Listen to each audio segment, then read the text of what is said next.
Getting a plumber over there, get somebody over there measure water pressure. There isn't a design regulation. Well, we have a donation we have a $2,000 donation to buy a commercial dishwasher for the shelter. But we're not gonna do anything with that money because we know that the water pressure that the facility can handle it.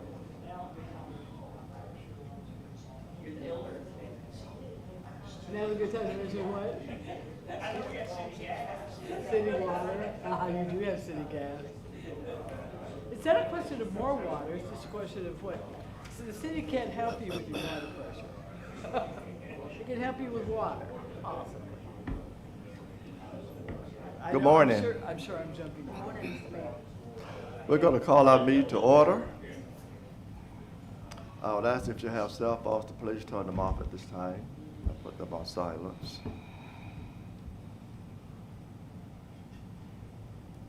We would stand and have a pledge of allegiance by Councilmember Wagenhouse and prayer by Councilmember Reed. I pledge allegiance To the flag of the United States of America and to the republic for which it stands, one nation, under God, indivisible, with liberty and justice for all. If you would like to pray with us, would you please remain standing? Dear God of us all, here we are this morning standing before your footstool of mercy, thanking you for this day, thanking you for the grace and the mercy that you've already bestowed upon us, thanking you because you're God and God all by yourself. And as we look to the agenda, we ask you to give us wisdom, knowledge, and understanding that we may make decisions that are for the people of the city of Madison. We thank you, we honor you, and we bless your name. Amen.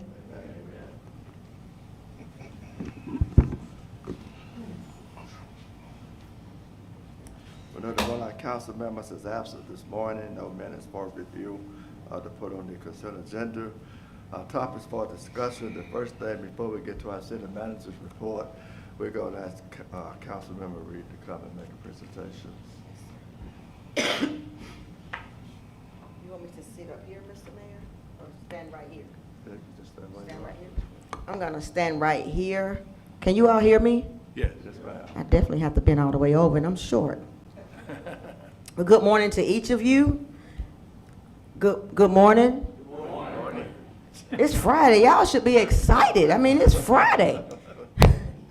But good morning. The City of Madison is proud to recognize Human Resource Director Karen Robinson for earning the prestigious Certified Human Resource Manager designation through the Georgia Local Government Personnel Association and the University of Georgia, Carl Vinson II Institute of Government. The CHRM designation is awarded to a human resource professional who successfully completes 84 credit hours of advanced professionalism coursework and a comprehensive capstone project that addresses a real-world organizational challenge.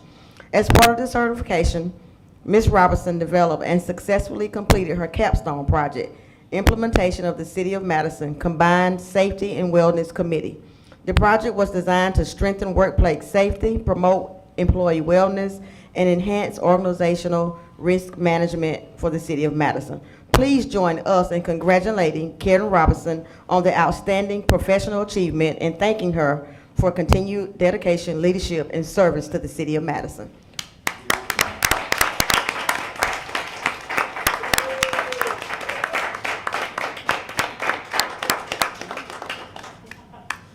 You guys, I didn't say that I am the new chair for the Municipal Training Board for the state of Georgia, so it's an honor for me to recognize Karen in my hometown in the City of Madison. Would you all give her another hand, please?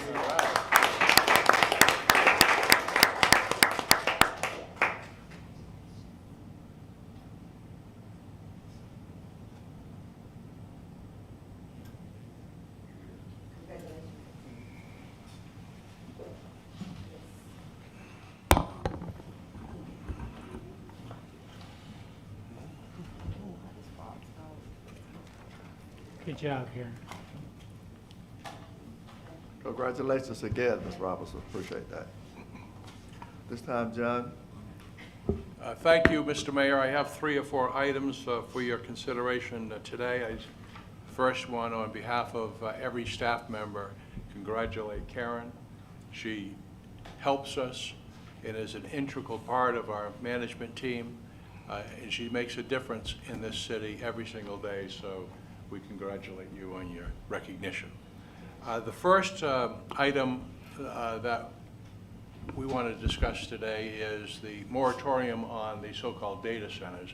And we all know that the county, at the same time we were considering a moratorium, implemented a moratorium themselves. So I thought that I would ask the planning director from the county to join us for just a 5 or 10 minute summary in terms of what activities presently that the county are undertaking, because as we know, a moratorium is a serious matter, that you have a very specific timetable, and we want to make sure that we're maximizing that period of time for the benefit of the county and of the city. And I know that our planning departments are always working very closely with the county as well. But Chuck, could you give us a brief summary in terms of what you're undertaking? Just push the button on the mic. Good morning. Morning. It didn't.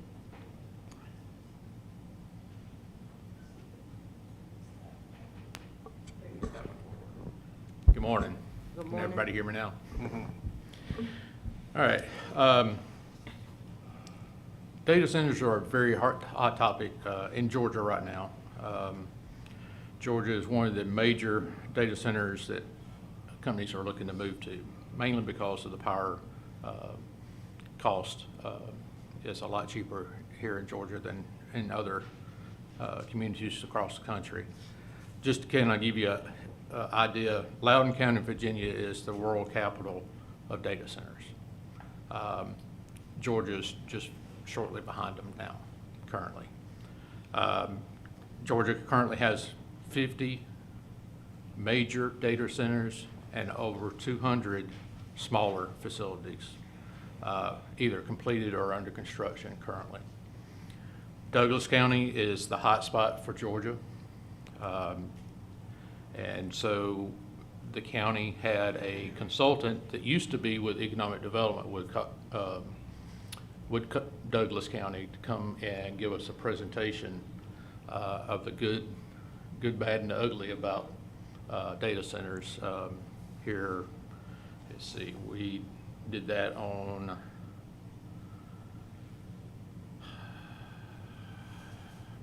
June 18th of this year.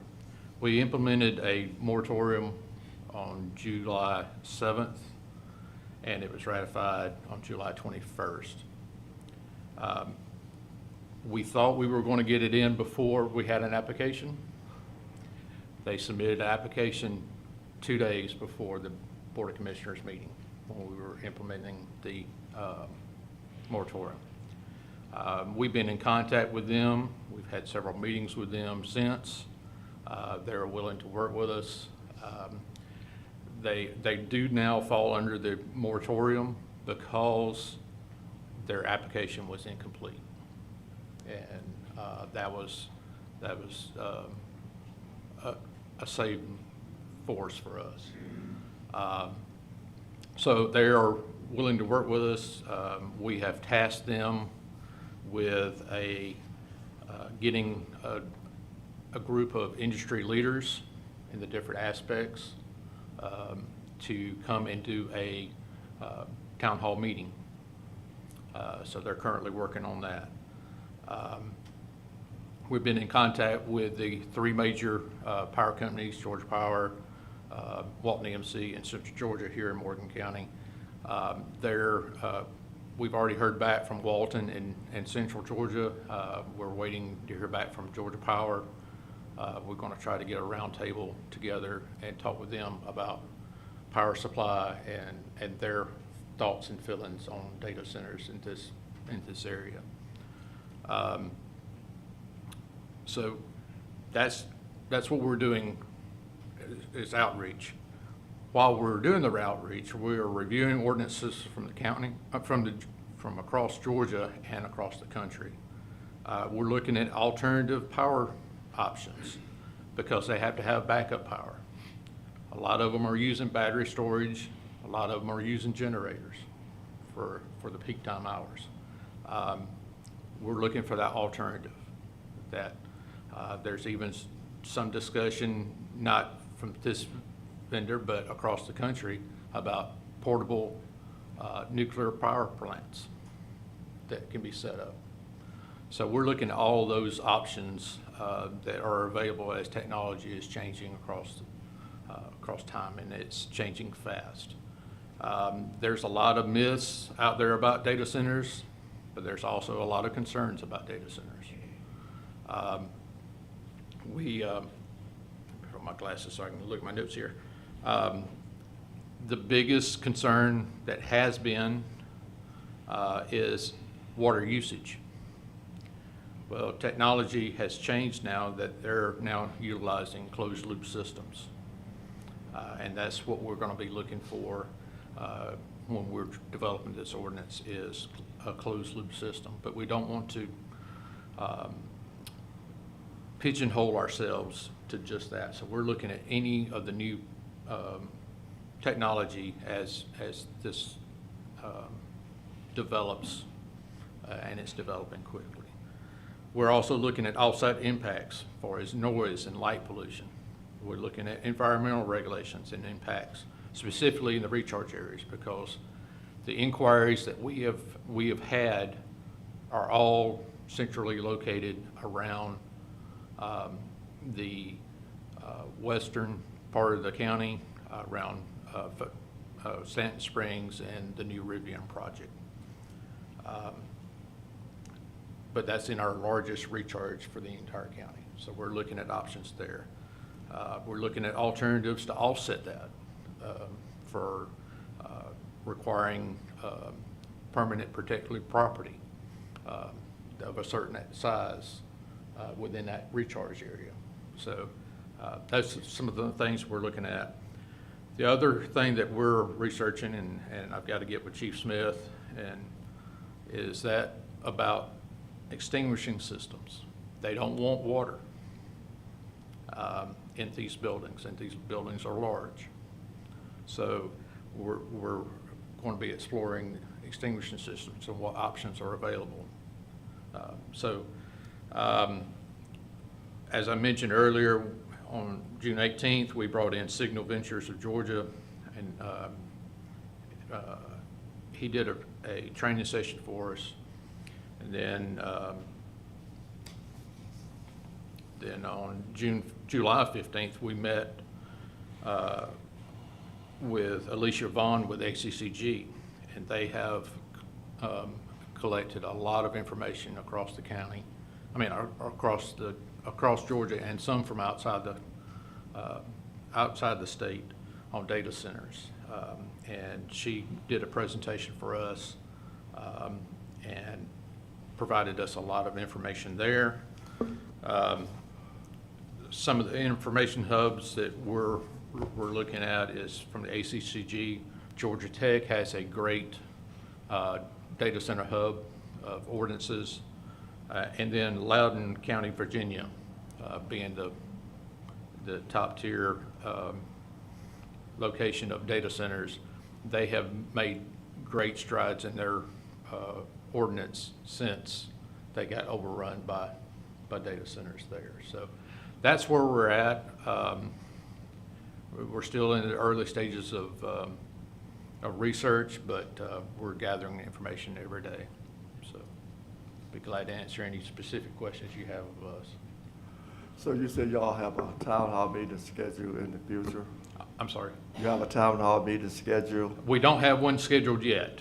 We have tasked the applicant to get the experts together, and then we'll set a town hall meeting once we have a good group to come and answer our questions in town hall. And I guess since our city would be sort of faced with the same thing without a system, can we have a combined town hall meeting, county and city? Yes, county together? we can open it up to everybody.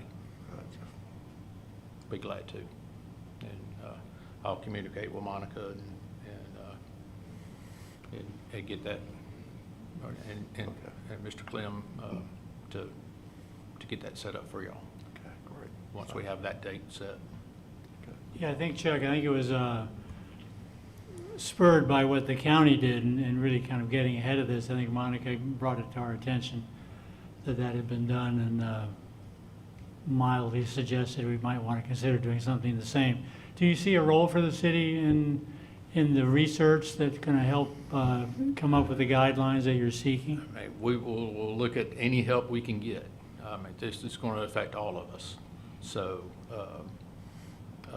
whether it's on the western part of the county or somewhere else in the county or even in the city. Right. So any assistance would be great, be helpful. Mr. Mayor, may I?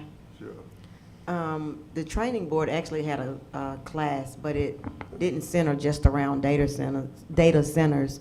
But I will be glad to see if we can get someone to come in from the municipal training board as well. Okay. To talk about data centers. That'd be good. Even if they didn't come in, maybe we could set up a Zoom meeting. Yes. And do it that way.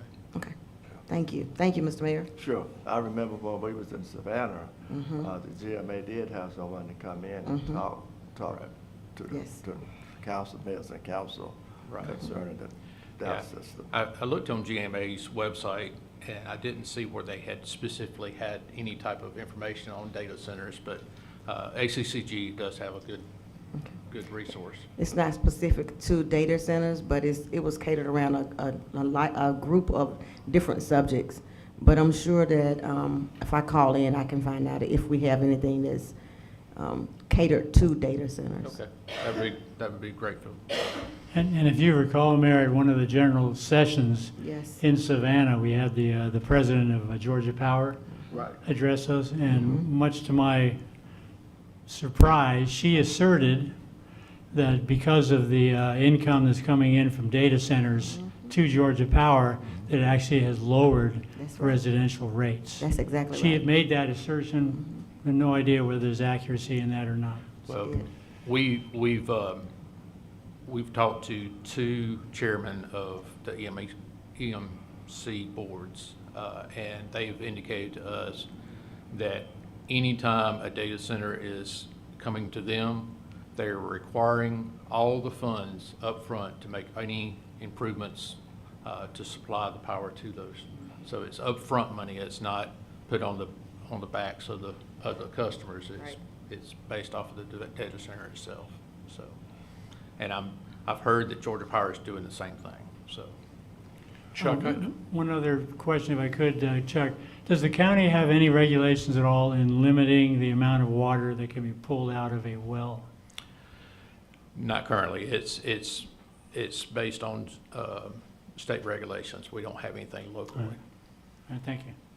two questions, Chuck. One is, when does your moratorium end? And secondly, from a planning standpoint, is there any, I mean, you have a development that might be being proposed in the county, and some might suggest, well, that's not a city issue, but it obviously is a city issue because we're the provider of water. Right. So is there an additional role, and this is a question for Monica or you, it may be just something to think about, that the city play an additional role in your permitting, in your approval process, because if something happens in the county and the city's told, well, it's too bad, you're going to have to provide water or whatever, it could be devastating for the city. And so I don't know what that might be, and Monica might have some ideas, or maybe you do, but is there an additional layer or a role that the city could play that on issues that really impact us, even if this is the developer development not in the city? So the city's not different than any other utility provider. So when we receive a zoning action, whether it's at the city or the county level, there is a question of sufficiency from the provider. The fact that it's the city of Madison doesn't make it any different. It's a utility provider. So we'll ask that question, is there sufficient water? Is there sufficient parking? Is there sufficient? Whatever, it's a sufficiency question. Now, we've never had, the city of Madison as a utility provider hasn't ever been afforded a different role than Georgia Power or any of the other utility providers.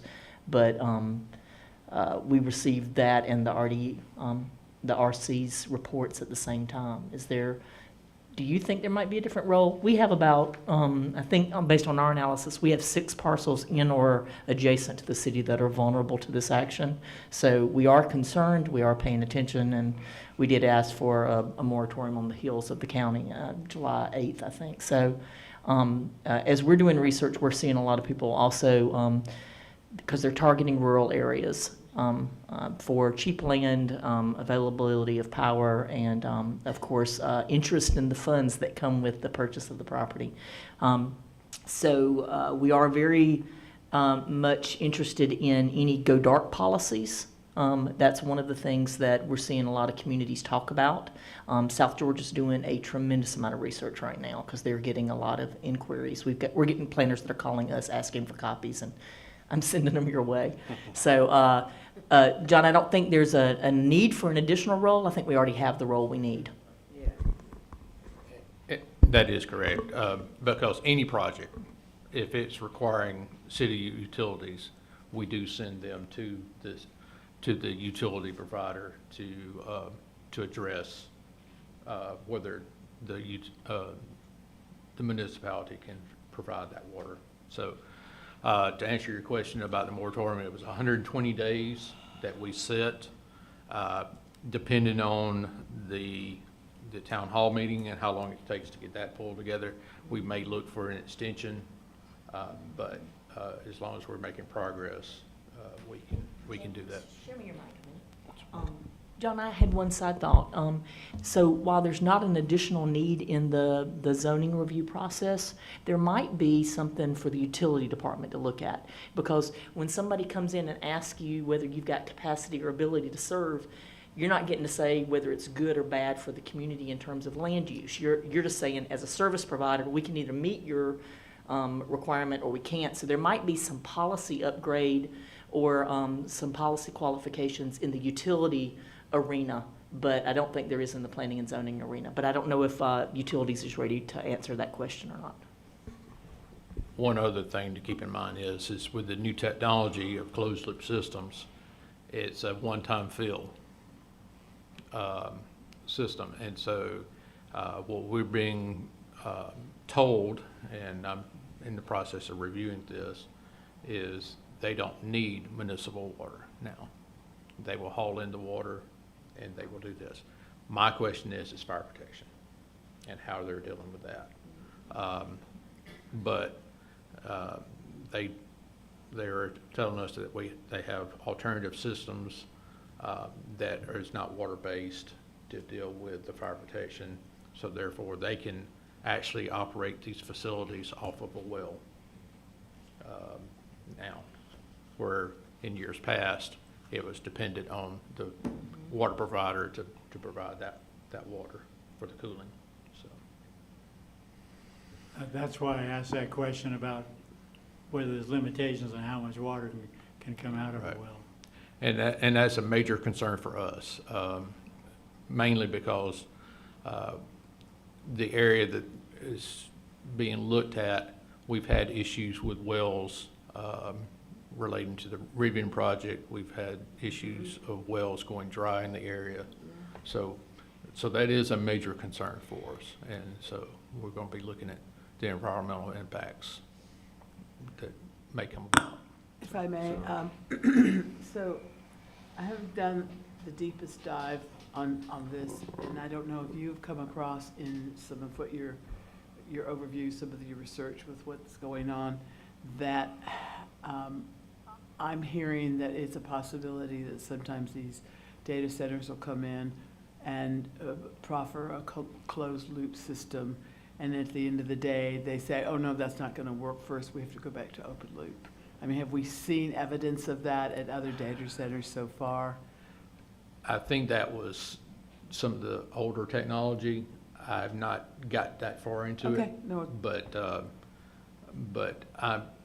before it will be approved through us, if we do approve a data center, it will have to be a closed loop system.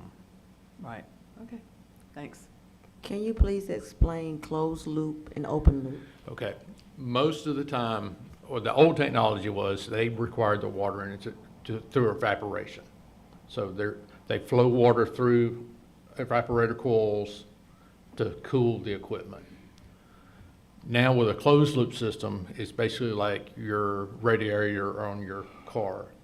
You fill it up, they add additives to it to condition the water for the cooling process, and it's just recirculated. So Thank you. that's the closed loop. Never evaporated. Got you. Thank you. All right. Any other questions? Thank you so much for the update and sharing this information with us. We appreciate that. You're welcome. Thank you, Chuck. Y'all have a good day. Sure. You too. And our second presentation, these are issues that have been pending, that we've read about, that we've heard about or whatever, but we were right in the throes of a budget process that went 6 to 8 months. And so we've all heard about the county proposing a new radio system, which we all know is needed. Mark Williams, the assistant county manager, has done yeoman's work in terms of leadership, in terms of working with our police and fire, and also the county's fire department and the sheriff's office, and pulling this together. And we just wanted to ask Mark to come in this morning to give a 5 or 10 minute primer in terms of why we need a new system, why you're proposing this system or whatever, and where we're going moving forward. Mark? Adam probably wonders why no one came to the office this morning. Thank y'all for having me this morning. I know the public radio system has been a topic that's been circulating around. This is a project that we have been working on for the last 3 years, or a little more than 3 years. We currently operate on a VHF high band Moto Turbo Digital mobile radio system. Oh, I thought I was on, sorry. All right, so for 3 years, we've been trying to evaluate new systems. We've got the existing VHF high band Moto Turbo DMR system. We've been on this current system since 2013 or 2014. Prior to that, we were on a VHF low band platform. The problems with this VHF system is there are some significant coverage gaps. We've got large areas of the county where the officers and firemen, when they're on their portable radios, when they're outside of their vehicle, they cannot get transmissions back to the dispatch center. Those coverage gaps in the city have more to do with building penetration. VHF does not penetrate into buildings very well, and especially some of the newer buildings, the way they're constructed.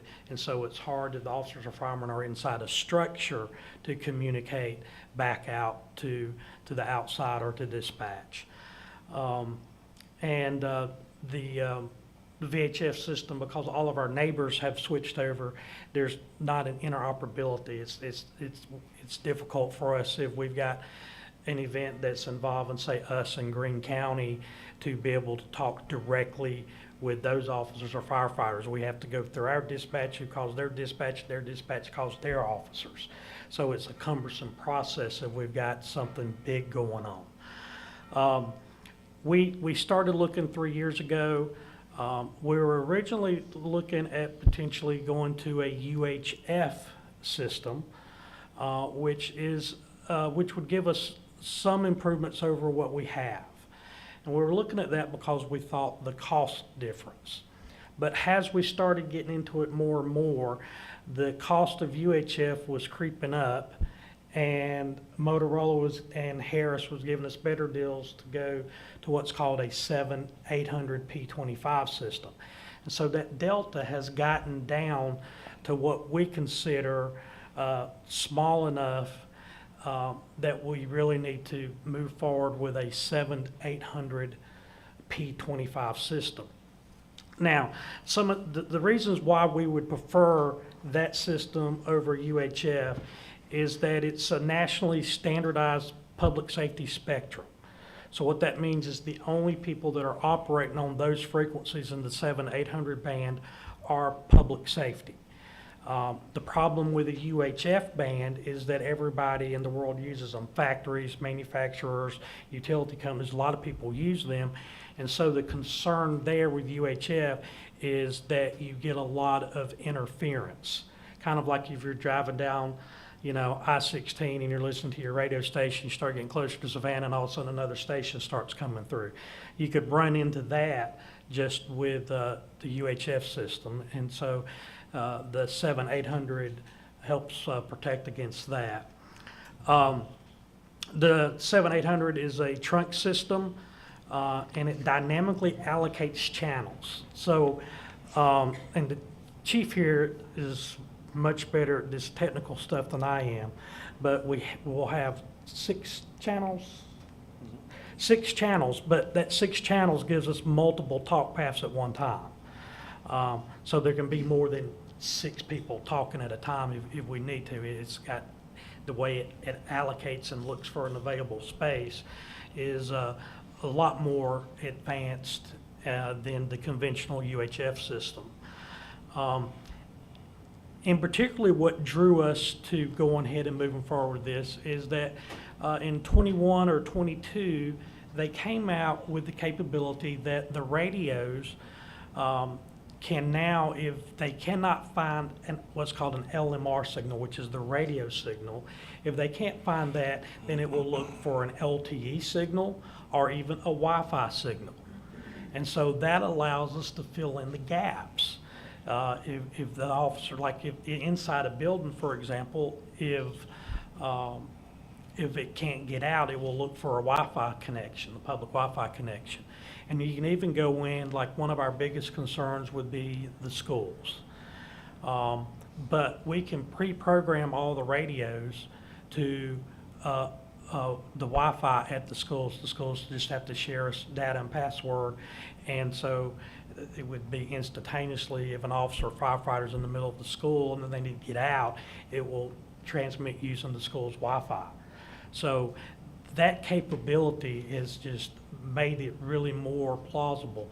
We were initially looking at a 2-site system because of the ability to also use LTE coverage and Wi-Fi coverage. But we'll get to that in just a minute. We're going to go ahead and go with a 4-site. Other advantages to the 7-800 P25 system is the radios are designed and built for public safety. They're not commercial grade. They're a little tougher. They're closer to military spec. And this is particularly important for our firefighters because the radios that we currently have and the UHF radios that we would get are not really rated. They're not really suitable for inside firefighting. They don't do well with heat. They don't do well with water, and that's what they're facing if they're inside a structure fire. But the 7-800 radios offer a radio that will allow firefighters to be able to use it inside a structure fire. So some of the other advantages is that it's a lot of software driven. It's less hardware driven, more software driven. So a lot of updates and fixes and repairs can be done remotely. We don't have to wait for a technician to get here. We can also, let's say an officer loses their radio, or let's say their radio gets stolen. We can turn that radio off so that whoever stole it or finds it can't use it. So there are some distinct advantages. The biggest advantage is also that interoperability. The system we're looking at, we would join the OARS network, which already is comprised of Walton County, Oconee County, and Greene County. So that would give our first responders the ability to merely change a channel and talk directly with those neighboring agencies. And that is a huge benefit. We often have to rely on them to help us with fires. There's always a lot of cross-action with law enforcement, and so that ability to talk to those neighbors is a vital component that we feel. So we're originally looking at a two-site system that would be utilizing one existing tower and constructing a tower. But since Motorola has gone back, they've sent it to their national office, and we have actually located all the towers that are already existent, so we don't have to construct any towers. So that will allow us to go ahead and do a full 4-site system, which will give us 95% or greater coverage for use of mobile radios and portable radios throughout the county. The total cost, we're waiting on total costs for that, but it's going to be around $8 million, including all of the shelters, the repeaters, the antennas, the microwaves, the wire and installation, and all of the radios. Now, we understand that this comes at a very, very bad time for the city of Madison. We acknowledge that, and the timing really couldn't be worse for y'all. But we have got so much more houses going in out in the county, out in the rural areas, off of dirt roads and other roads, where right now, if we have first responders dispatched there, they can't get help, they can't relay information back. And so we just feel like that the county just has to move forward. And we know we're kind of dragging y'all and the Board of Education along, but we just feel like that we can't put this off. So we're going to be using SPLOST dollars for all of the necessary hardware and infrastructure and all that sort of stuff. Out of that $8 million, about $3 million is radios. That's for the units and vehicles as well as for the portables. Overall, between all of the county departments, the city, and the Board of Education, there'll be about 550 radios on the system, of which 79 radios are the cities. So the capital cost for the radios for the city is approximately $645,000. We know that's a big ask for y'all right now, but we are willing to sort of front that and let y'all work out a way for that to be paid back over some years, so that y'all can go ahead and get on this system.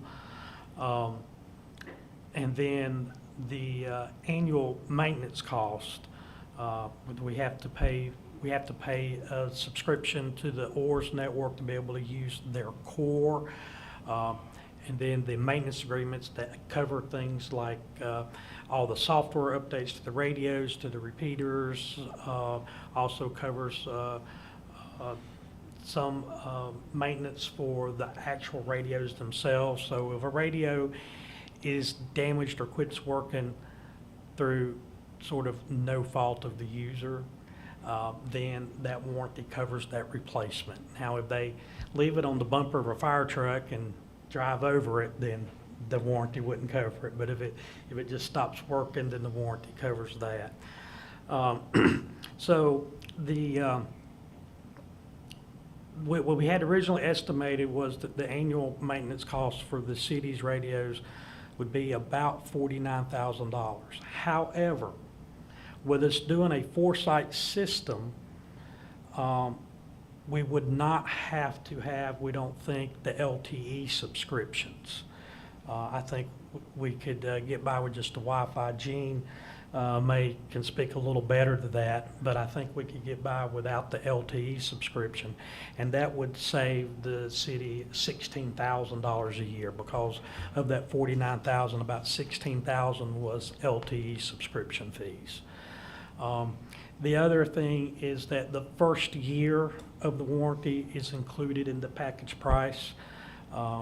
So the annual maintenance cost right now is estimated to not start until FY '29. The radios would not come in and be paid for until FY '28. We know that's a big ask, and we hope that the city can come on board with us. The alternative is that y'all can maintain the current VHF system. We did confirm with our manufacturer of our radio consoles that the radio consoles and dispatch can allow dispatch to dispatch on this P25 system and the current VHF system. But the downside of that is we do lose that interoperability within ourselves. Right now, if the city has a fire going on and they need backup, they're talking on the same frequency as the county fire. If a city officer needs backup, they call dispatch and they backup. Well, the county officers hear that right away. There doesn't have to be a, let's get another dispatcher, get on another frequency and all that sort of stuff. So for that response, we hope that the city finds a way to come on board with us. But we do know that it's a big ask. So can I ask you, Mark, you said the total cost is gonna be about 8 million? 8 million? 8 million, and that's to put it, you gotta put shelters in at all of the tower sites that are rated so that strong winds, tornadoes won't impact the system. Servers and stuff that have to go in place, wiring microwaves on the towers so to bounce the signal from tower to tower. There's some reconfiguration has to go on in dispatch. Then you got all of the, 550 radios. It is an expensive project. So were y'all able to get any kind of grant money to help out with this, or? So when it comes to public safety communications, as of recent years, the only grant money that is available is if you are on a 7800P25 system. So that's another thing that factored into us. When we went UHF, we probably wouldn't be able to get any grants. We can obviously investigate grant funding. There's no guarantee because there are a lot of agencies, jurisdictions that are trying to make this transition to this 7800 is considered the standard of where public safety needs to be. So there's no guarantee, but going to this system does at least give us that possibility. So John, during our current financial situation, what do you? That is a whole significant and separate issue that we will have many conversations about. We just wanted to give more, from a technical standpoint, a primer, a presentation for you so you had an understanding of the system itself. But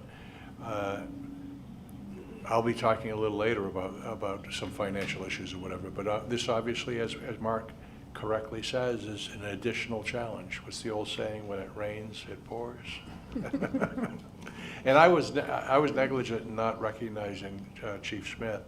Our Fire Marshal Gene Porter and Lieutenant Elder, who have all put a lot of work into this. And at the end of the day, it's hard to argue that there's a need. I mean, we've got to do something. We've just, as Mark says, we've got to reconcile the fact that this isn't the best financial time for us, and that we have a laundry list of projects or whatever, and this is a new one that's added to it. So we'll discuss it, have work sessions on it, and figure it out or whatever. But I just wanted to give the experts an opportunity to appear before you in case you had any technical questions about the system and why it's necessary and that type of thing. I know, John, you're going to talk later about the money, but just so I understand this correctly, Mark, so you're basically, if we were to have the county carry the cost for us, that's approximately $100,000 a year for 7 years, another $50,000 a year for maintenance costs, assuming we don't get the $17,000 discount Right. you mentioned. Is that roughly right? $150,000 a year for 7 years would purchase this system completely for the city? That's correct. And I hope that that's a high estimate. With us going to the 4 towers, there's some other radio options that Gene could speak to. We may can downgrade some of the radios because they wouldn't all need LTE/Wi-Fi. So there may be some additional savings there as well. Thank you. If I may, Mark, what's the coverage now? You said you can get 95% with the new system. What kind of coverage do you guys have now? Chief? So we just completed a upgrade of the current system week before last. We spent $130,000 upgrading the system. It hadn't been touched since 2013. So there were firmware upgrades needed to be done, antennas, transmission cables, all that. We did that week before last. I'll be honest with you, I was hoping the coverage would improve. It did improve. We now have coverage in the outside perimeter of the schools, still not in the core center of the schools. We have better coverage where we had dead spots now, but there are still dead spots. I would probably say our coverage is about 80% countywide on portable radios. Mobile radios have more power. They do provide better coverage. On the new coverage maps we have for the system that we're proposing, mobile radios are at 100% countywide, and portable radios are at 95% countywide. I say that to say that the system we have in place right now, having spent the money we did and upgrading it to where we did, it's as good as it's going to get. So there's a lot of gaps there. Even if the coverage was there, the radio itself does not present the best transmission quality, the best audible quality. I can tell you the day we had the fire at Benny Jean's, you could hardly hear anything on the fire ground. You had to hold. You'll notice that most of our folks don't even wear a shoulder mic on the fire side. And I'll give you the reason why. Tuesday night we're at training and they were doing some live fire training, flowing water, and one of our volunteer chief officers had a shoulder mic attached to his radio. And the minute it got wet, it set off the emergency signal. Oh dear. Now, nobody was having an emergency, but the thing is once that emergency signal sets off, you have to reset every radio in the county. And so, again, it's not a public safety grade radio system. This is something you would find in manufacturing plants. Somebody spills a jar of Prego on Walmart on aisle 9, they call you on this radio. So our radio system right now is as good as it's going to get. We certainly understand this is a large undertaking. You know, we have automatic aid agreements with the City of Madison Fire. We rely on each other. We don't have any choice but not to. Anytime we've had a lot going on in the county, oftentimes I'll even forget we've got them sitting here and Gene will call me and say, hey, you need us to head that way. So, I mean, we rely on one another and we're going to have to rely on one another going forward. So, you know, our intent is hopefully these are numbers that are higher than what we're going to come back at. I don't want to come back and say, oh, by the way, it's going to be another $2 million. I'd rather tell you, you know what, we got it done for a lot less than we thought. There are some other options. When we did that radio upgrade, we borrowed radios from Athens Clarke County that were programmed on the ORS network. That was our backup communication plan while this system went down to change out all the transmit and receive antennas. So we were operating with radios that didn't have a single bit of infrastructure in Morgan County. And we could talk better on those radios than we could on these right now. So there is and those were STX radios. They went out of service life in 2018. They're just some spares that Athens Clarke County had. So there's potentially some options there that we could look at buying used radios to get through till a certain time. I wouldn't recommend that, but that there are other options that once we get this thing approved and we start drilling down into the nuts and bolts of it, there are some things. As far as grant funding goes, if you're not on a P25 system, AFG, that's the largest funder of fire department equipment nationwide, they will not even consider an application if you don't operate on a P25 system. And So- P25 is not a type of radio, it's a standard. Right. They being whom? FEMA, AFG is, FEMA provides the Assistance to Firefighters grant annually. That's what, they just closed the application period, what, a month ago, I think it was. So it's an annual grant. Our that's- jurisdiction would be eligible for up to $1 million. So that's about the only grant resources available is through FEMA and that such. Is there other, For a big lift, yes, as far as radios go. uh-huh, For a large, big radio purchase, like we didn't understand, these radios are about $7,500 a piece. right. So I will personally discipline somebody who leaves one sitting on the bumper. So you have to already have the buy-in with the radios before you can come back and ask for some grant money, as opposed to, there's no sort of, startup money available grant-wise that would kind of get you in the door for this system. Correct. And really, that's what the two-site system intent was. Look, if we can build this out to this point, and leverage LTE technology, which wasn't available, 5 years ago anyway, then, that would be a way to work ourselves into the system and build it out later. But, we've got a lot of folks that are concerned as boards change, as leadership changes, that becomes less of a priority. And I do agree with that. I mean, knowing how things change in government, I've been doing this almost 30 years, and, it's one of those things that one day it's a priority and the next it's not, so. And so, Mark, you said the county would be using SPLOST funds Yes. entirely, or do you have to use taxpayer money as well? No, so we've got about $4 million left over from SPLOST 7. Okay, We had allocated up to $2 million for improvements to 911 equipment and public safety radios in SPLOST 8. We also have, the SPLOST referendum rate also included $7 million for countywide infrastructure. And we didn't specify anything specific in the referendum for that. We have an internal list for some stuff. And so we've got some money available there that we can use. Now, cash flow, we don't have $8 million up front, so we will be doing a short-term finance to go ahead and get the system going, and it will be paid off before SPLOST 8 ends. I see. So you anticipate that the county's cost will be entirely covered with SPLOST funds? Entirely covered by SPLOST, yes. Okay. Now, the ongoing maintenance cost has to be from general M&O, because those warranty agreements and things like that are not SPLOST eligible. It's just the initial upfront capital. And we do have concerns moving forward. I expressed this to our board with the state's actions in the last session, potentially this session, to restrict our revenue sources. I do have a little concern about the annual maintenance cost because it is a new expense for us as well, and so there is some concern there. But at the end of the day, we've got to make sure that our first responders can communicate. It's for their safety, it's for our citizens' safety.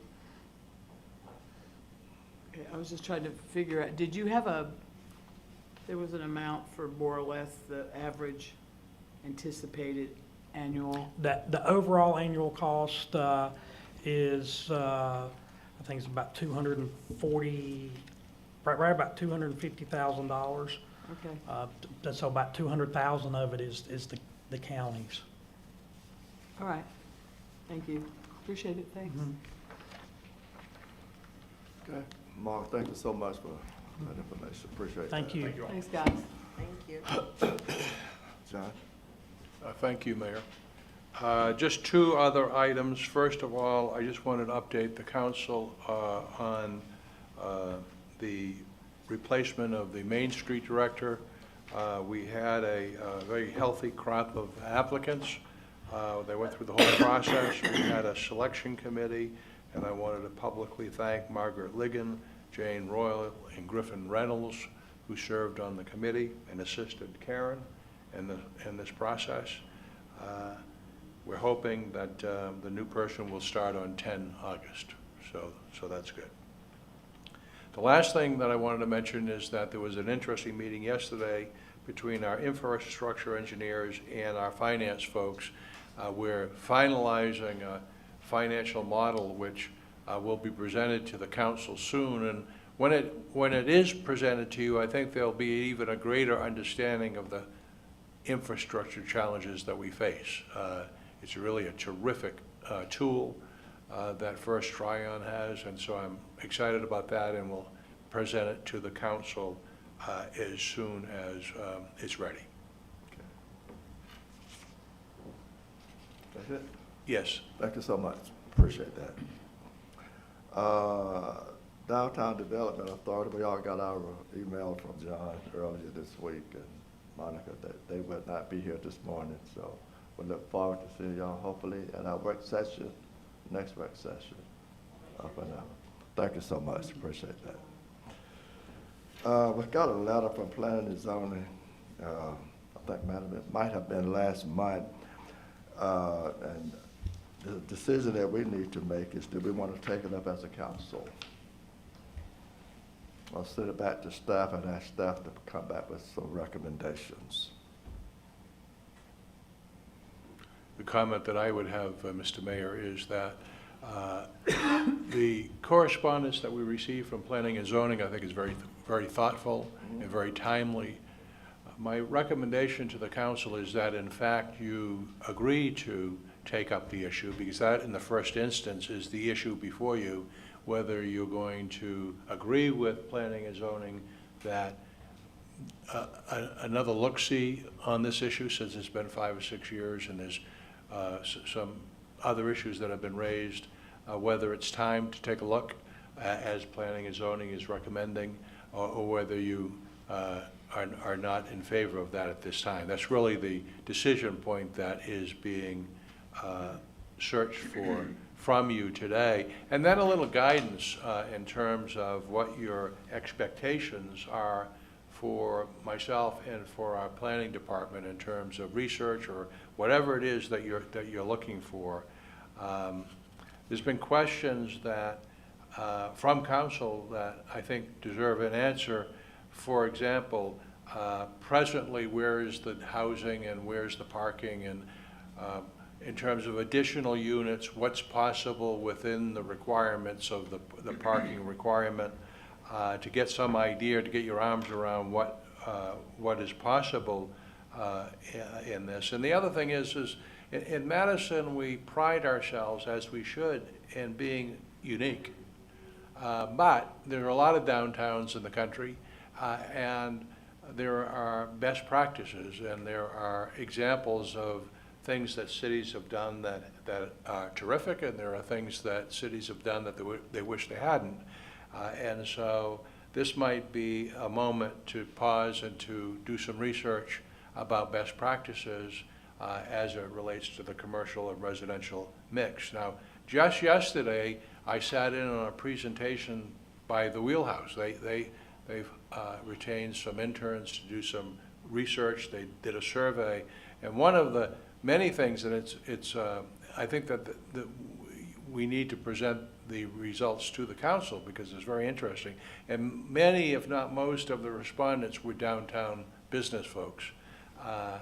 And one of the issues that were raised by the business sector in terms of interest issues for the future was the need for additional space. So we have, that rather surprised me, that we had so many business folks saying, you know, in a perfect world, I need more space downtown. And so I just think that whether it's the proper commercial residential or residential non-residential mix, definitions, you know, we don't want apartment buildings. Well, what's an apartment building? I think there's differences of opinions about what that definition should be. Scale of projects, parking requirements, should the parking for the units be on site? Should they be near the thing, or is it okay that they're just available generically? Height, how many stories or whatever. There's a lot of issues that have been raised and whatever, and I don't think we need to go back in terms of relitigating what happened 4 or 5 years ago. I think this is an opportunity for us to holistically look at this issue, to work with our planning department and our professionals, to work with our volunteers, and do something that we can be proud of, that will stand the test of time. If I may, Mr. Clem, when you were referencing the survey done by the Wheelhouse, and that a lot of what came out was the retailers downtown wanting more space, you especially mean more commercial space, more space to expand their businesses, as opposed to more space so we can offer Yes. residential. That's what the survey said. I don't want to make more of it than is there, but I was actually surprised that there were a considerable number of people asking for more space for commercial expansion.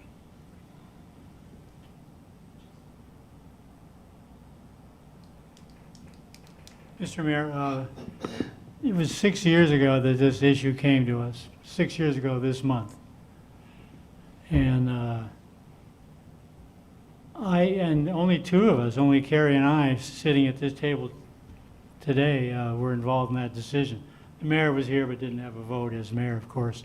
So we have new council members, we have new economic conditions in the city that may support the reasoning we did 6 years ago. It may countermand some of the thinking we had 6 years ago. So I, for one, am not opposed to revisiting this issue, but I do think, kind of to go along with what John's talking about, there's a lot of oh my goodness, there's a lot of related issues that I think are really entwined in the 51% issue. For example, parking. I don't think we can separate the parking. I'm not convinced we have really strong regulations now for the apartments we've allowed to be added for parking. And it's in the interest of all these merchants that we have parking for the visitors that want to come in and use our downtown shop. So parking, I think, is really important to combine in the holistic look at the 51%. There's also the economic conditions. As we just heard, there's a lot of demand from some of our local businesses to have more commercial space. We all know the number of businesses we can think of that have actually expanded over the last few years. And those expansions would not be available going forward if too much of that land was given up to a residential. So those are all things that need to be looked at the same time, I think. That's kind of my thing. I'm not opposed to revisiting it, but I also want to know, for example, we have a prohibition on apartment buildings in the C1 downtown district. It's a big X in the chart, no apartment buildings. However, the definition of an apartment building is a building that is 100% residential. That kind of begs the question in my mind. So it's possible to have a 3-story building with completely nothing but residential except a magazine shop in the corner, and then that makes it not an apartment building? It seems illogical. I think the reason that we had the original ban on apartment buildings is to the idea of protecting the downtown space for commercial use. I think that was the reason it was in there in the first place. So I think we know what our planning department, where they stand on this. I recall well, and I read, okay, well, I got a shaking no over there, but I would like to find out, there's many cities around Georgia and around the country that have tweaked the mix between residential and commercial in the downtown. And there's probably a lot of lessons out there that I would like to find out more. What have other cities who have faced these problems, what have they come up with, and how important is it to protect commercial space, and how important it is to have a vitality of having residents live in town. And believe me, I appreciate seeing people walk around town on the weekends. And a lot of them live here, that's no doubt about that. But we need to find that balance that will protect the character of Madison. But as far as looking at it again, as long as we look at kind of all those various components, I have no problem with delving into it. Mr. Mayor, Sure. I don't have an issue delving into it again as well. And I would also like to make sure that we put in to enforce the parking that we have. We need to talk about the enforcement of parking.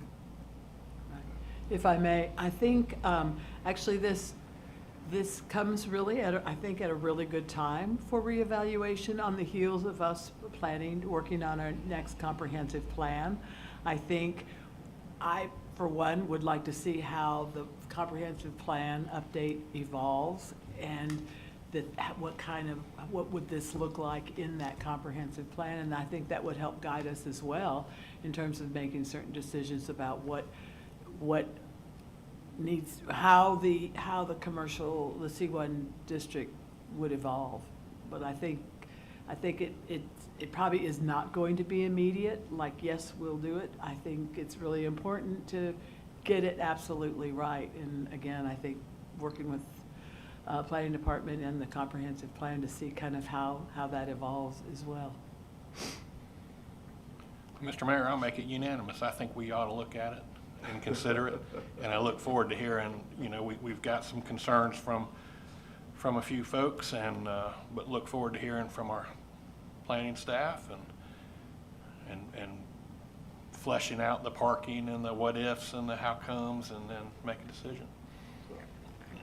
So we'll give it to staff then, take a look at it and come back to us when you're ready. Talk about, I guess, the 49, 51% and the buildings downtown, How many apply, how many don't apply, or?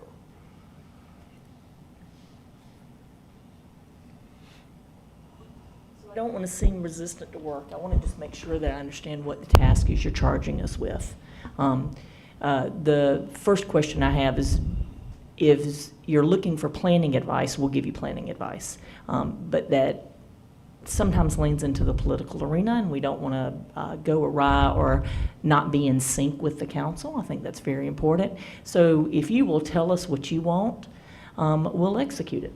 Right now, what we're seeing is the Planning and Zoning Board, who is your appointed body, has said there's a problem that's made a lot of uses non-conforming, and they think that needs to be addressed. So we can do that, or we can take a look at and rechew kind of the myriad of downtown topics that I just heard espoused, and kind of look at what we've been doing over the last 20 years and kind of say, okay, do we need to reset?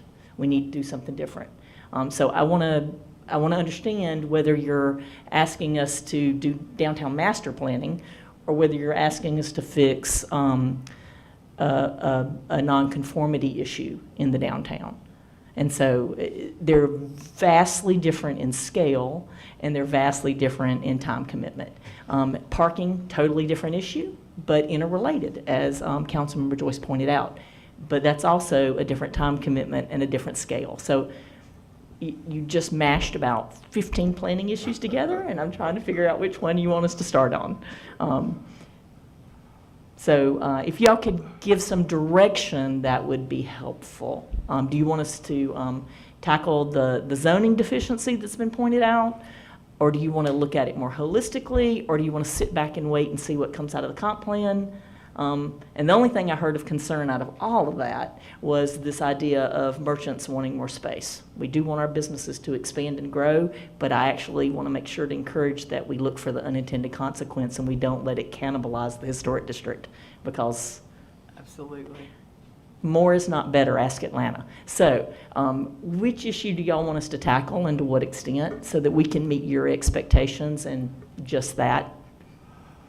Thoughts? The non-conformity issues, maybe, where we are, how many buildings downtown, or? Okay, Eric, because you seem to have lots of. I think, Mayor, I agree that the creation, inadvertent or ill-advised or whatever, the creation of non-conforming units is a problem. There's no doubt about it. I don't quite know what the solution is. Maybe our city attorney might have some involvement in that. But I don't think it's good policy to be changing our zoning ordinance in a way to address past errors or creation of non-conforming. We create zoning ordinances for the betterment of our community, and we deal with fixing problems of non-conforming creations separately, in my mind. But I'm very reluctant to pass a zoning ordinance. Almost every text amendment we've done in the last 25 years has been to plug a hole or fix a problem. That's generally why we take on a text amendment. When we adopt a text amendment to our zoning ordinance to address data centers, it'll be because there's a hole.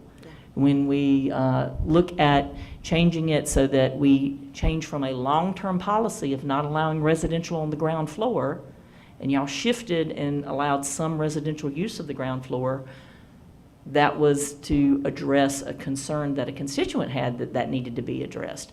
Sometimes they're city-driven and sometimes they're constituents-driven, but text amendments as a general use or zoning action has been to address a problem that y'all see in the ordinance. And so if you don't want to do that, I am more than happy for us to go back to like the 1985 period where we only did 4 text amendments a year, and they were quarterly amendments. We started allowing the public to initiate text amendments in 2000, and that's when I think there became a problem. And it was good for a while because we went to a land use chart. So we ended up going to this idea of the public proffering text amendments. And I think we've seen in 3 or 4 instances where that kind of public-generated text amendment is less thoughtful. It's not going through the work session. It's not getting vetted as carefully. And we don't get to contradict as much as we would like and provide professional planning comments on those things. We do, but it's tailored to some extent because it's almost acting like a variance process. So I'm in support of us being a little bit more rigid with the text amendment process. I do think that text amendment and variances have become what planners call political lollipops. So what I'm asking today is, do you want us to address this now or parking lot it with a lot of other downtown issues that seem to be emergent?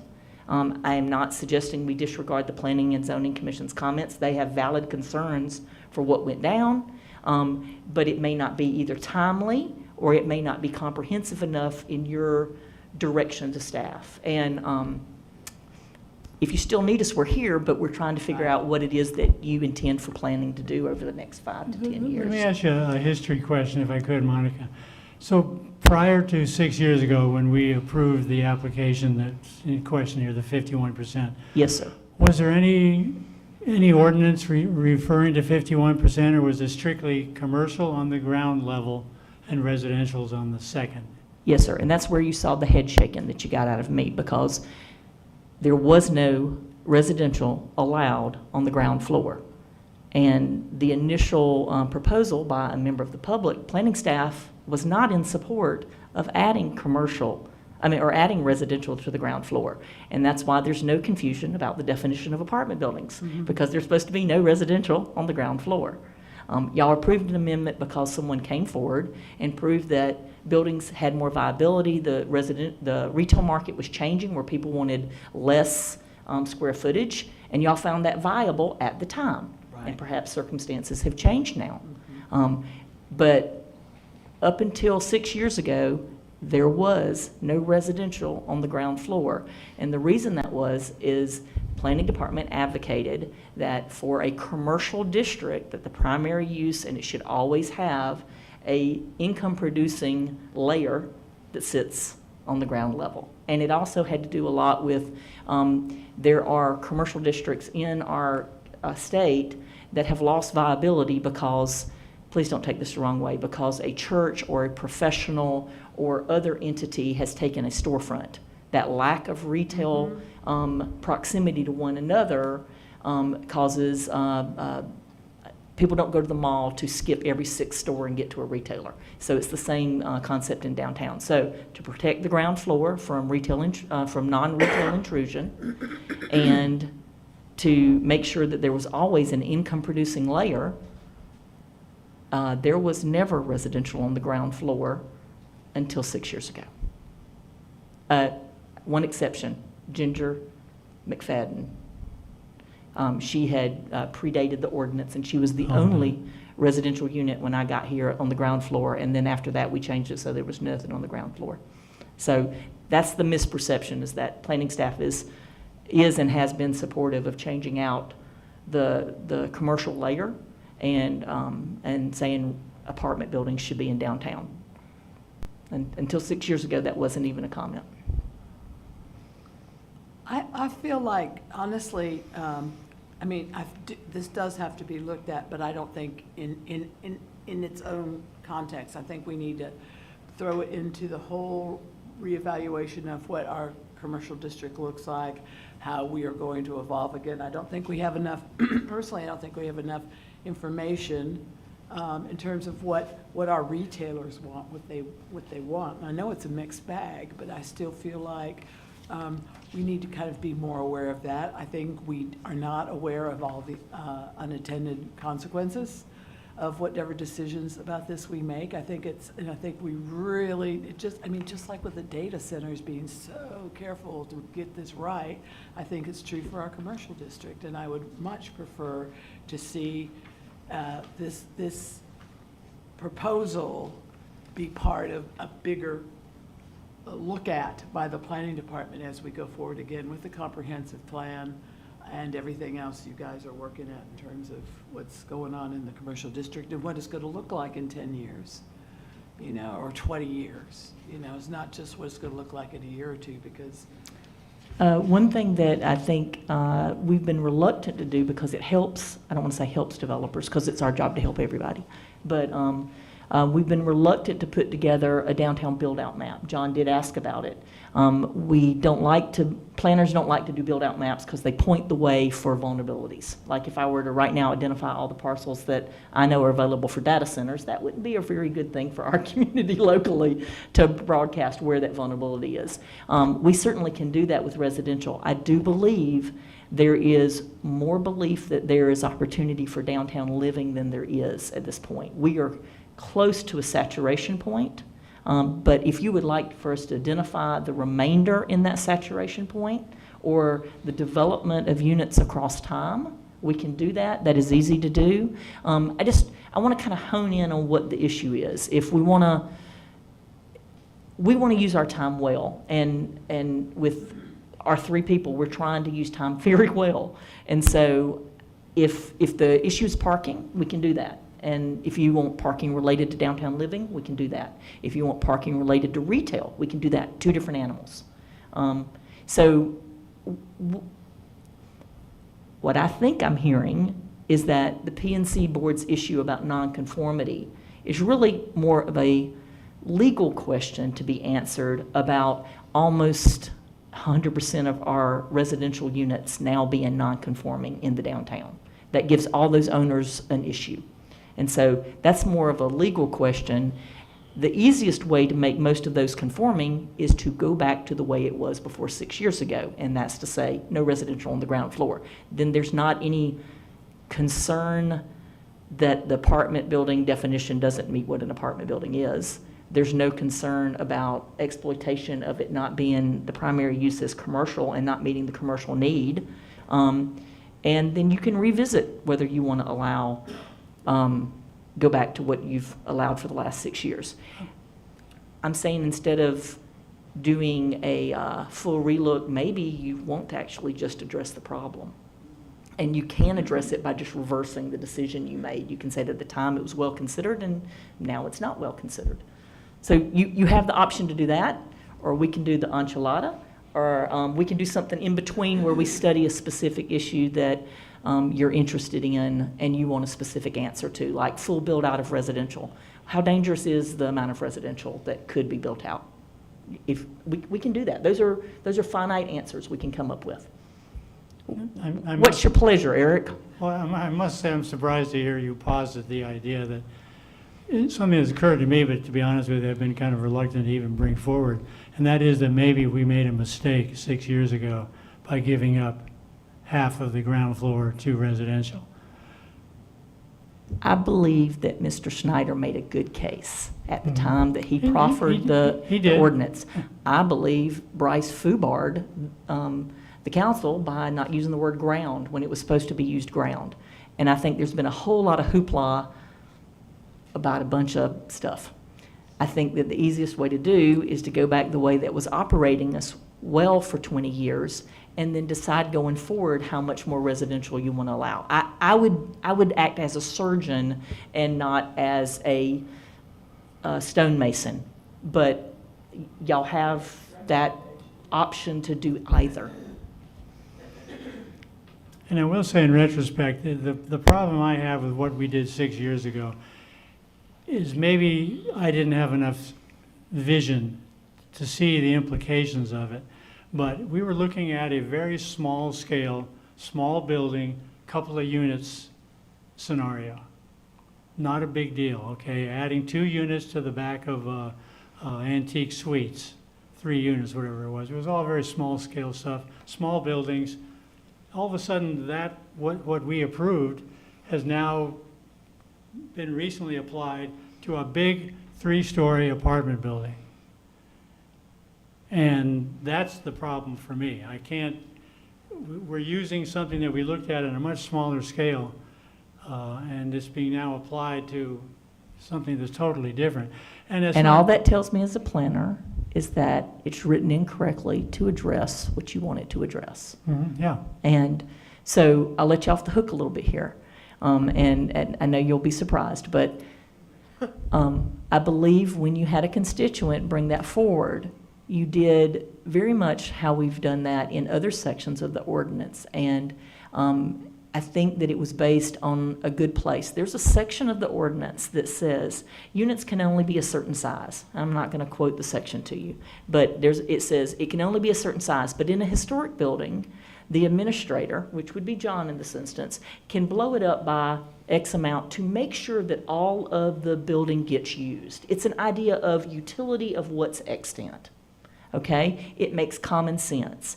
And I believe that y'all looked at it very much like that. You looked at several buildings around our square that weren't being optimized by retail. You had someone come in and make the argument that retail conditions had shifted and changed, and that there was a viable way to use some of the extra non-retail space that couldn't be used. You listened to that, you heard that, and you said, let's optimize our extant buildings, because historic buildings, if we're smart and we do a really good job, in 200 years, somebody else is going to be sitting in that chair adapting an ordinance yet again to make the buildings viable. That's why you do text amendments, is you continue to want to make areas viable that are already built.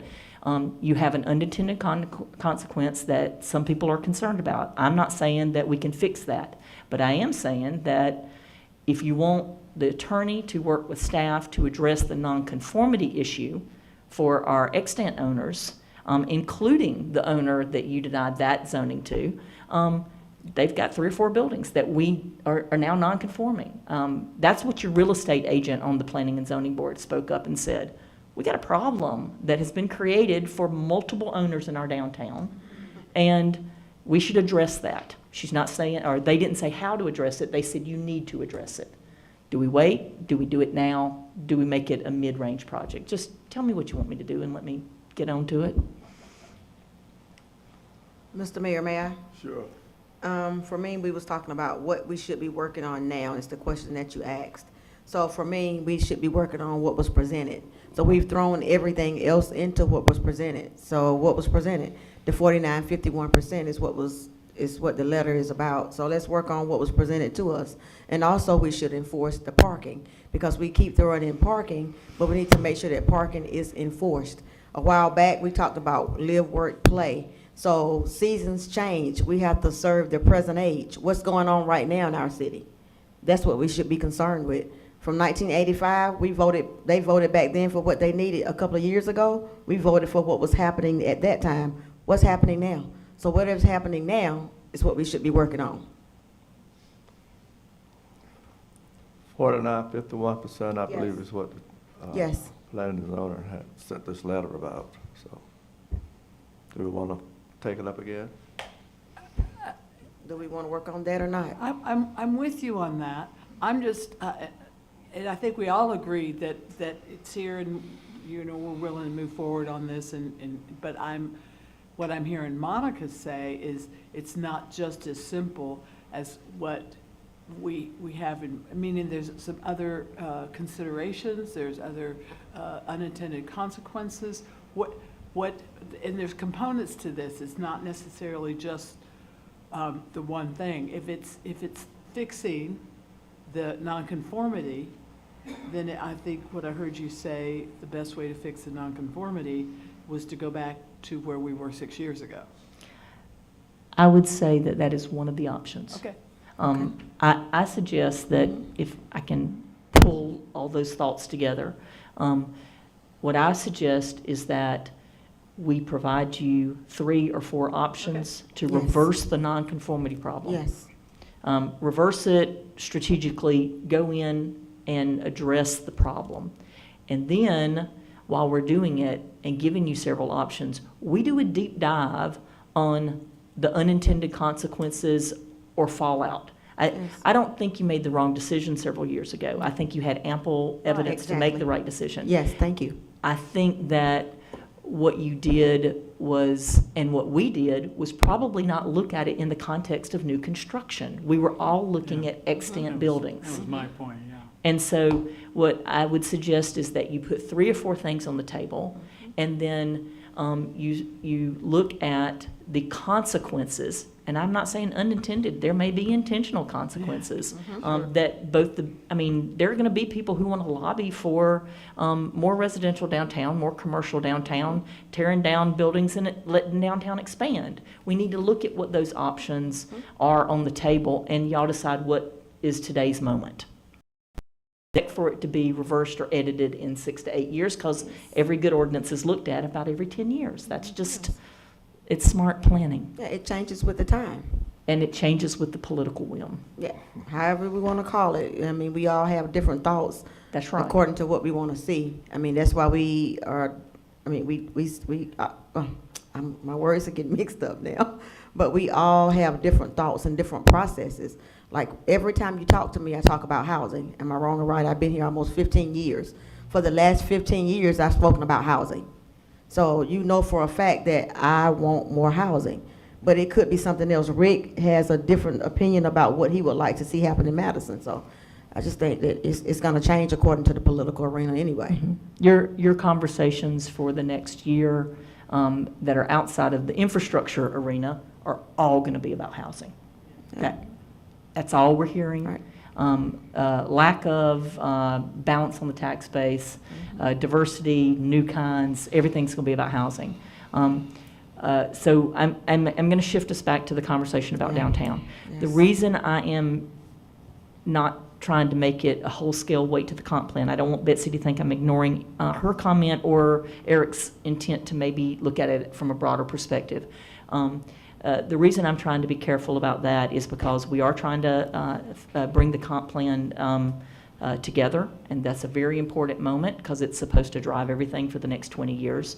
And then I think that it's also important because we're trying to work on the first. I started talking to Malinowski about working on the first thing outside of the historic district. We have a tendency to pretend that the historic district is here and nothing else exists. That's how we sound We have most other of the time. constituents that have issues, and so the residential areas outside our historic district have been making successive comments about dropping covenants and intrusions and clearance of land, and we need to spend a little time on that too. So I'm just trying to balance time commitments, and I just don't want you to think I'm pushing back from looking at it from a broader perspective.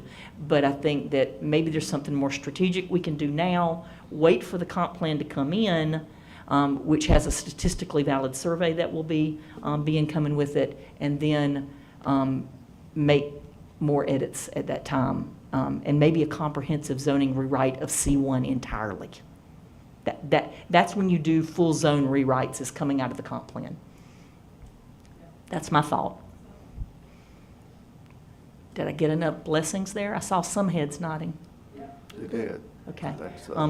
I'm going to give you a time frame to judge expectations. Do not expect to hear from us for about 3 months on that. And that way, that'll give us time to not only prepare some stuff, do some deeper research, and to consult with the attorney. But don't think that it's going to end up on your table tomorrow. I want to make sure that I'm gauging expectations, because in the meantime, we'll be getting open records requests for everything we touch. So, right? Thank you. Thank you You're so welcome. much, Thank y'all Monica. for the deep discussion to give consensus on direction. As part of that, Monica, can you, I mean, you're a professional planner, you've been through school, you know what professional planners outside of Madison. Just passed the exam again yesterday. Well, see, there you go. Yeah. So there's a lot of professional thinking out there about what role commercial buildings in C1 districts are supposed to play, not necessarily looking at the Madison model, but more Yes, sir. generally. And is it possible to access some of those opinions? And We'll be providing a lot of that to you probably as part of comp planning. I think you're going to find that we are extraordinarily, if you're looking at the spectrum, we're going to be on the very conservative end. Y'all aren't doing a lot of progressive things when it comes to downtown anymore. We're floating toward the conservative end. And so I think you'll be, just like, I think you'll see that the more progressive end is to get rid of parking requirements entirely citywide. And we're still floating on the conservative end. And I'm more of a girl who's a dance with the one that brung you. If it's working, you don't make vast progressive change. But we will be providing you those opinions, but I'm not sure you're going to like any of those. We're going to try to hedge more toward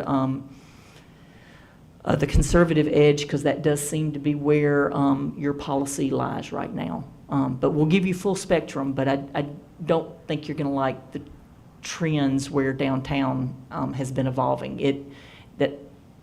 Trying to bring downtown to where millennials and 30s and 20s and somethings want to be, and the next generation wants to enjoy downtowns, you will be very surprised at very hands-off.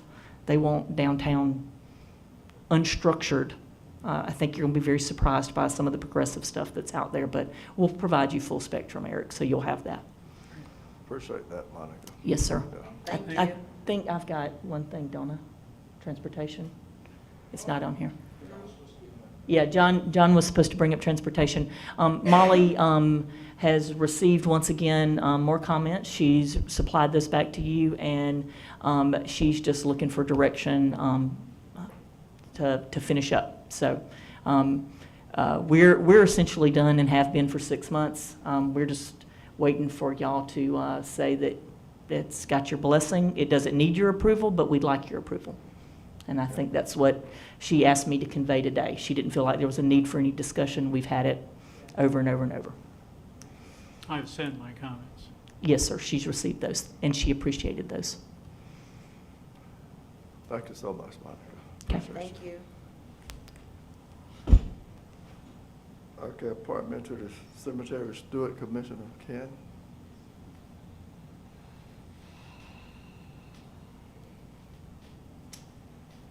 Good morning. Morning. So following your fairly new procedure, when there are more applicants than seats available for an appointment, you've decided you'd like to talk it over at the work session and come up with a slate. So Yeah, that's the Wagonhauser rule. that's a, Yeah. Don't blame me. Yeah, Yeah, you start. you were totally opposed to it. Is that right?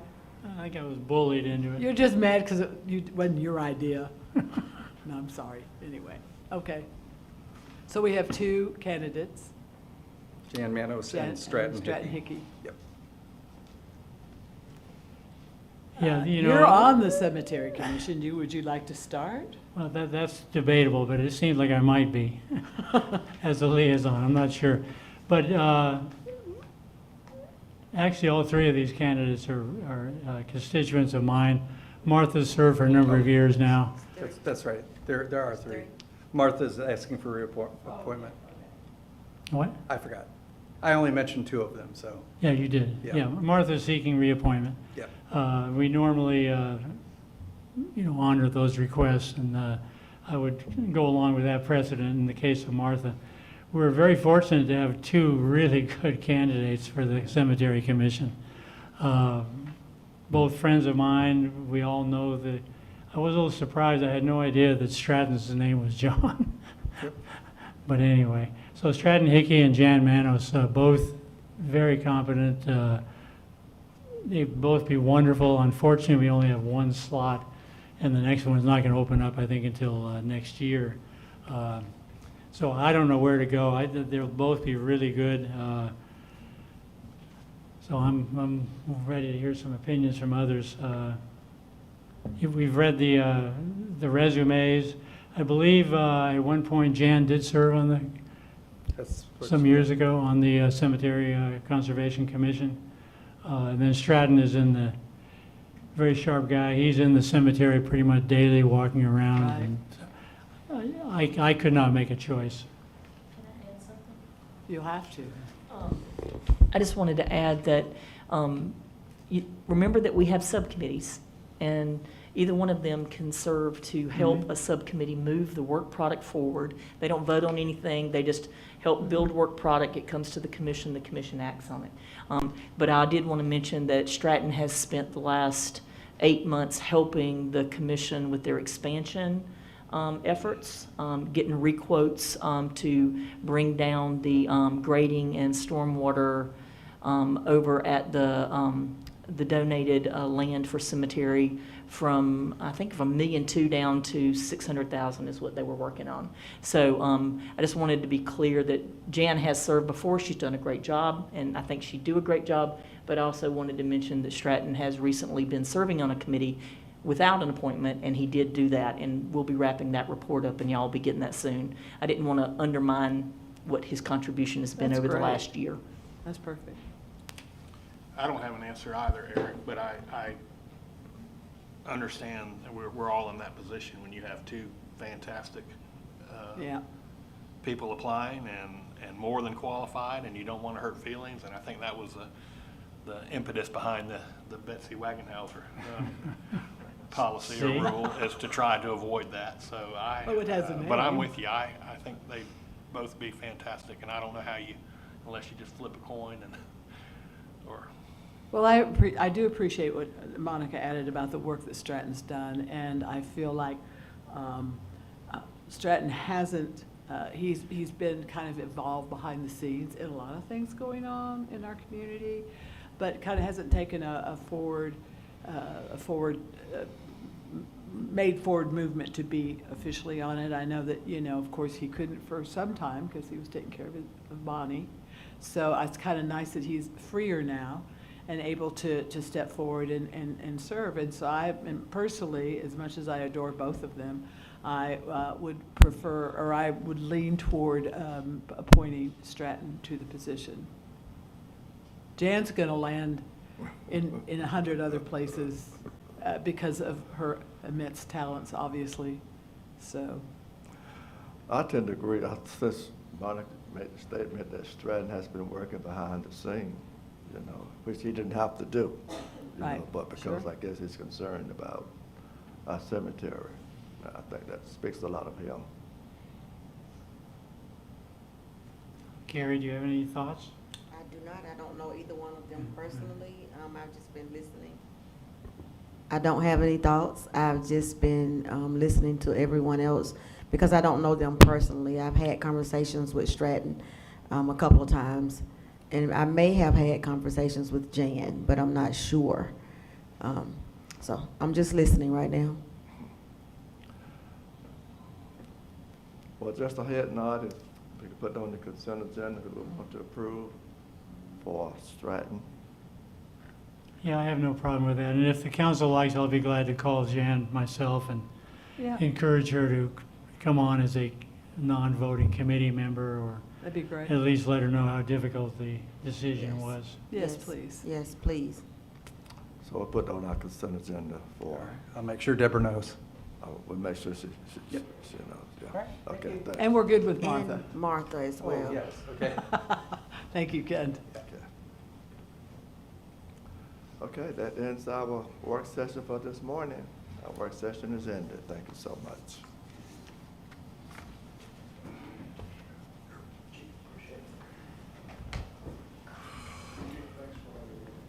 Yeah, you were mercifully under the weather, I believe was the mayor's comment when 6 years ago. Oh, I had COVID. Is that what it was? That's the meeting I missed. I wondered if you forgot I'd been here. No, But because I don't miss many, but I No. did, I missed, Because we're all wearing masks in that hearing. I saw, I viewed it's on a YouTube video. the meeting I missed was the one where they discussed whether or not